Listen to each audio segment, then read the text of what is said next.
ஆகா விசு மையநேய அன்பர்கள் அனைவருக்கும் வணக்கம். ஒற்றன் பாகம் 4. சுண்ணாம்பு கேட்ட தெனாலிராமன் செவற்றை கையால் குத்தியதும் இதை பார்த்து அந்த சேனாதிபதி நடுங்கி விட்டான். ஒரு அடி கொண்ட செவரையே குற்றுகிறானே, எவ்வளோ பெரிய பலசாலியாக இருப்பான் என்று பயந்து நடுங்கியபடியே தெனாலிராமன் கையில் சுண்ணாம்பை பூசிவிட்டான். அப்படி பூசும்போது அவன் நடுங்குவதை கவனித்த தெனாலி, என்ன சுவரை உடைத்ததற்கே இப்படி பயப்படுகிறாயா? எங்கள் நாட்டில் நான் ஒரே அடியில் ஒரு யானையை கொன்றிருக்கிறேன் தெரியுமா? நான் எல்லாம் சும்மாதான். எங்கள் சேனாதிபதி யானையை தனது ஒரு கையால் தூக்கி சுற்றுவதை நீ பார்க்க வேண்டும். யாரிடமும் சொல்லிவிடாதே. எங்கள் நாட்டிற்கு வந்த ஒரு முனிவர் எங்கள் படையில் இருக்கும் வீரர்கள் அனைவருக்கும் அசுர பலம் கிடைக்க வரம் தந்தார். அதன் பின்னர் தான் எங்களுக்கு இப்படி அசுர பலம் கிடைத்தது என்று தெனாலிராமன் ஒரே அடியாக மெய்யும் பொய்யும் கலந்து சேனாதிபதியிடம் சொன்னான். இதை எல்லாவற்றையும் கேட்ட சேனாதிபதி பயந்தே விட்டான். மறுநாள் நாட்டு மக்கள் அனைவரும் சண்டையை காண வந்திருந்தார்கள். மன்னர் தனது வாளை சேனாதிபதிக்கு கொடுத்து தலையை கொய்து விடுகின்றார். தெனாலியை பார்த்து, உமக்கு என்ன ஆயுதம் வேண்டுமோ கேட்டு வாங்கி கொள்ளும் என்றார். தெனாலிராமன் சொன்னான், என் மன்னா, எனக்கு ஆயுதம் வேண்டாம், வெற்றிலை மாத்திரம் கொடுங்கள் போதும் என்றான்.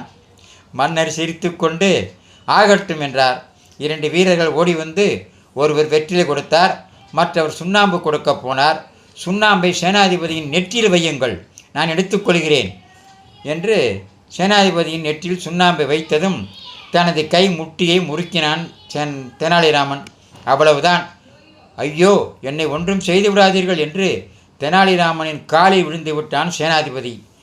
மன்னா, இவர்கள் நாட்டின் மேல் ஆசைப்படுவதை விட்டுவிடுங்கள். இவர் ஒருவரே நம் படையை அழித்து விடுவார் என்று எல்லாவற்றையும் சொன்னான். சுவரை போய் பார்த்த அந்த ஜெயிலில் இருந்த சுவர் இருக்கு இல்லையா, இதையெல்லாம் அந்த சேனாதிபதி சொல்லவும் அரசன் சுவரை போய் பார்த்தான். உண்மை என்றே நம்பிவிட்டான்.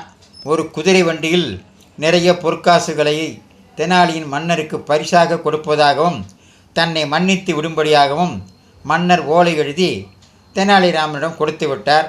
வெற்றியோடு நாடு திரும்பும் தெனாலியை வரவேற்க மன்னரும் மக்களும் எல்லையில் காத்திருந்தார்கள்.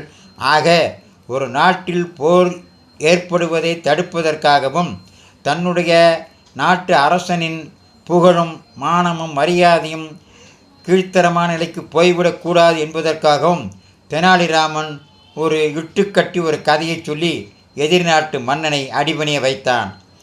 எப்படி அதியமானுக்கு நெல்லிக்கனியை ஔவையாருக்கு அதியமான் நெல்லிக்கனி கொடுத்த கதை இங்கே ஞாபகம் வருகிறது.